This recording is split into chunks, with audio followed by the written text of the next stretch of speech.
Hari demi hari, waktu demi waktu berjalan. Umur kita terbatas dan semua terhitung hisabnya di sisi Allah Subhanahu wa taala. Umur kita sejak kita dilahirkan sampai akan meninggal dunia sudah semua ditentukan oleh Allah Subhanahu wa taala. Di antaranya rezeki. Malah rezeki itu salah satu rahasia Allah Subhanahu wa taala, dan Allah Subhanahu wa taala sendiri yang mengaturkan rezeki manusia. Bukan hanya rezeki manusia, bahkan seluruh makhluk Allah di muka bumi. Wa ma min dabbatin fil ardi illa 'ala Allahi rizquha. Setiap makhluk yang berjalan di muka bumi, Allah Subhanahu wa taala yang mengaturkan rezekinya.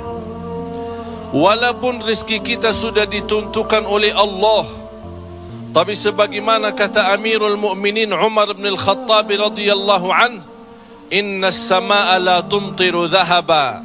Ketahuilah langit itu tidak akan menurunkan hujan emas. Walaupun rezeki kita sudah ditentukan dan ditakdirkan oleh Allah Subhanahu wa taala, tetap kita punya kewajiban untuk berusaha. Allah Subhanahu wa taala menerangkan banyak di dalam Al-Quran, "Fa-idza qudiyatis shalah fantashiru."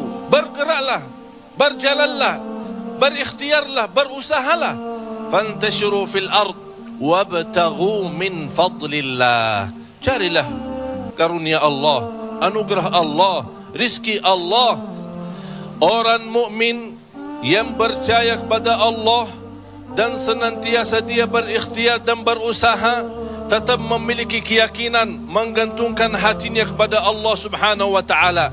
Itu yang namanya tawakkal qalbu. Bukan hanya tawakal usaha, bukan hanya kita percaya kepada kemampuan diri kita atau kita percaya kepada kecerdasan kita, tapi tetap kita senantiasa memohon pertolongan Allah Subhanahu wa taala. Dan segala amalan itu tergantung niat. Innamal a'malu binniyat wa innama likulli imri'in ma nawa. Kita punya amal, tapi sebelum kita beramal, sebelum kita berusaha, sebelum kita berikhtiar, tolong Bapak Ibu jangan lupa nawaitu. Saat kita mencari nafkah dan rezeki, nawaitu dia untuk apa? Jadikan rezeki itu adalah jembatan yang membawa kita mendapatkan ridha Allah, jembatan membawa kita masuk surga Allah. Itulah nawaitu. Hal-hal kecil dengan nawaitu bisa menjadi besar di sisi Allah Subhanahu wa taala. Ada orang nawaitu dia mencari nafkah dan rezeki, begitu dia mendapatkan rezekinya, dia nawaitu untuk memenuhi hak-haknya, kewajibannya terhadap istrinya, kewajiban terhadap anaknya. Sampai Rasul bersabda, sampai seorang suami suapin istrinya diberikan pahala sedekah. Coba bayangkan. Berarti nawaitu itu sangat berarti. Oleh karena itu Bapak Ibu jangan tinggalkan nawaitu. Di mana Anda berada, apa urusannya, mau kemana, tolong dihadirkan nawaitu. Karena dengan niat, disitulah akan kita sama-sama mendapatkan petunjuk Allah Subhanahu wa ta'ala. Semoga senantiasa kita dalam ikhtiar dan usaha kita, selalu kita menambah keyakinan dan kepercayaan kita kepada Allah Subhanahu wa ta'ala. Hari ini kita berusaha berikhtiar menghadapi sedikit kesulitan dan kesusahan. Jangan kita berkata, kenapa Allah tidak melancarkan rizki dan usaha saya? Tapi harus bertanya kepada diri kita, apa salah saya? Apa kekurangan saya? Barangkali kalau kita muhasabah diri, oh ternyata hari ini saya merasa susah rizki karena ketiduran salat subuh tadi. Saya merasa malam ini tidak lancar karena saya lupa baca Al-Quran. Saya hari ini merasa tidak baik karena saya ketinggalan salat malam. Inilah muhasabah diri. Al-Imam Muhammad ibn Sirin pernah dia mencela orang, mencaci maki orang. Itu orang miskin. Orang itu tersinggung. Kata Imam Muhammad ibn Sirin, saya menunggu ucapan saya ini, menunggu akibahnya, menunggu balasannya 40 tahun. Coba bayangkan, hanya satu ucapan dia takutin, dia fikirkan, apalagi perbuatan. Bapak Ibu, berapa banyak perbuatan kita salah, berapa banyak kita melanggar aturan Allah, berapa kali kita menjauhkan diri dari perintah Allah, padahal kita semua hafal. Wa man yattaqillaha yaj'al lahu makhraja. Barang siapa yang takwa kepada Allah, akan Allah jaminkan diberikan jalan keluar dari segala kesusahan, dari segala kesempitan. Berarti kalau kita berdoa, kita berikhtiar, kita berusaha, tapi masih kita menghadapi kesusahan dan kesulitan, pasti ada sesuatu yang tertinggal. Salah satu amalan di samping ikhtiar dan usaha kita adalah zikrullah, terutama istighfar. Karena termasuk istighfar adalah salah satu kunci mendatangkan rezeki.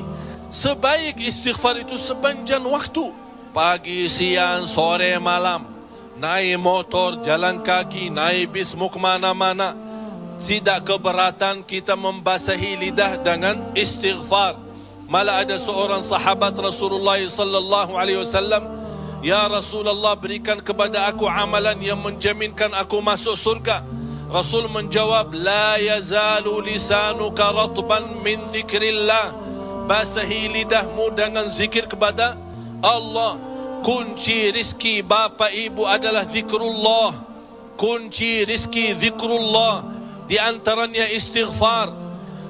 Allah Subhanahu wa taala menjaminkan dalam Al-Quran di surat Nuh, "Faqultu astaghfiru rabbakum innahu kana ghaffara." Apa manfaatnya istighfar?